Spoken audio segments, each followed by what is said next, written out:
Hello everyone, मैं फिर से स्वागत करती हूँ अपने आपके चैनल पे, not mine, it's yours. And मैं हूँ प्रियंका और मेरी जो सीरीज चल रही है फुल फॉर्म्स की, वो फुल फॉर्म्स हैं जो कि इजी नहीं है और हमें इनको याद भी करना है, रटना है। That is up to you कि आपको कैसे याद करना है। आपको समझते हुए याद करना है, आपको रटना है, आपको इनकी फुल फॉर्म आनी चाहिए। ये एक नंबर का मैटर करती है और एक नंबर हमारे को सिलेक्शन दिला देता है और सिलेक्शन से पीछे ले जाता है। ठीक है, तो आज जो हमारी फुल फॉर्म्स का जो सीरीज चल रही है वो चल रही है पार्ट 3, जिसमें मैंने पहले कुछ कराई थी और मैंने शुरू से थोड़ा लेके चली हूँ, जिससे कि आपको साथ के साथ याद हो जाए। आप मल्टीपल टाइम्स में स्पीड बढ़ा के 2x की स्पीड पे देख लीजिए, आपको मल्टीपल टाइम देखेंगे तो आपको याद हो जाएगी। नेक्स्ट है हमारा NCFSE। आपने देखा होगा, कोई नहीं, अगर आप मेरी वॉइस देख पा रहे हैं तो इट्स ओके।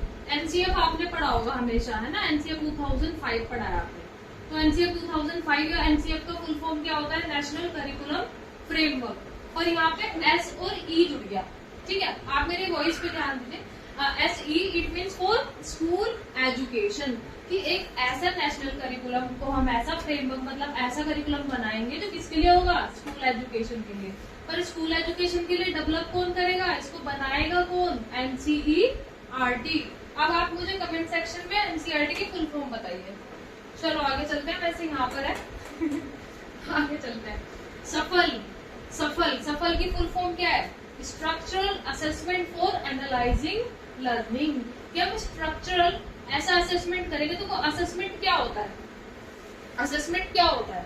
आप असेसमेंट करते हैं ना कि किसको कितना लर्निंग हो गई, तो उसको फिर आप असेस करते हैं, तो पता चलता है कि हाँ इतनी चीजें आती है, इतनी नहीं आती। तो असेसमेंट वही विश्लेषण जिसको बोलते हैं।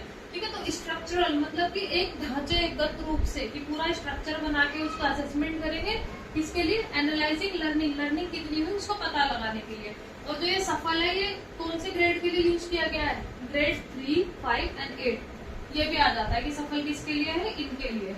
ठीक है, अगला देखते हैं पीसा। PISA क्या है? पीसा क्या इटली के? आप इटली की बात हो रही है? नहीं। Programme for international student assessment.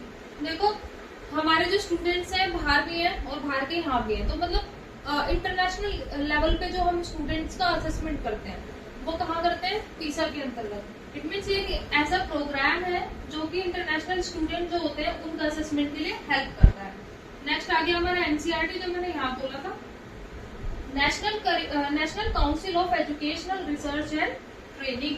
अच्छा, नेशनल काउंसिल मतलब राष्ट्रीय स्तर पे एक ऐसा काउंसिल है, एक ऐसा परिषद है जो एजुकेशन में रिसर्च और ट्रेनिंग का काम करता है, जिसमें कि हमारी आपने बुक्स पढ़ी है, अभी हम बुक्स ही पढ़ रहे हैं, 1st to 10th 11th तक की, 12th तक की, वो कौन बनाता है? एनसीईआरटी बनाता है। ठीक है, दूसरी चीज उसका भी कुछ मतलब हमारा जो है, मतलब कोई और भी काम होता है, एजुकेशनल रिसर्च वगैरह करना, ट्रेनिंग कराना। जो स्कूल्स में इन सर्विस टीचर्स होते हैं या फिर प्री टीचर्स होते हैं, मीन्स की सर्विस से पहले और सर्विस के दौरान, ड्यूरिंग और इन सर्विस एक ही बात है, तो उसके जो ट्रेनिंग कराई जाती है वो कौन कराता है? एनसीईआरटी कराता है। ठीक है, तो नेशनल लेवल पे एक ऐसा काउंसिल है जो एजुकेशन के मामले में तो रिसर्च और ट्रेनिंग करवाता है। ठीक है, जो बुक्स भी हमारी जो किसके द्वारा लिखी होती है? एनसीईआरटी के। नेक्स्ट है न्यूपा, NUEPA या फिर नीपा। इट मीन्स की national institute of educational planning and administration. ठीक है, कि नेशनल इंस्टीट्यूट हमारा से बना है एजुकेशनल प्लानिंग के लिए और एडमिनिस्ट्रेशन के लिए। एडमिनिस्ट्रेशन क्या होता है आप बताइए। नेक्स्ट है NCTE, national council for teachers education.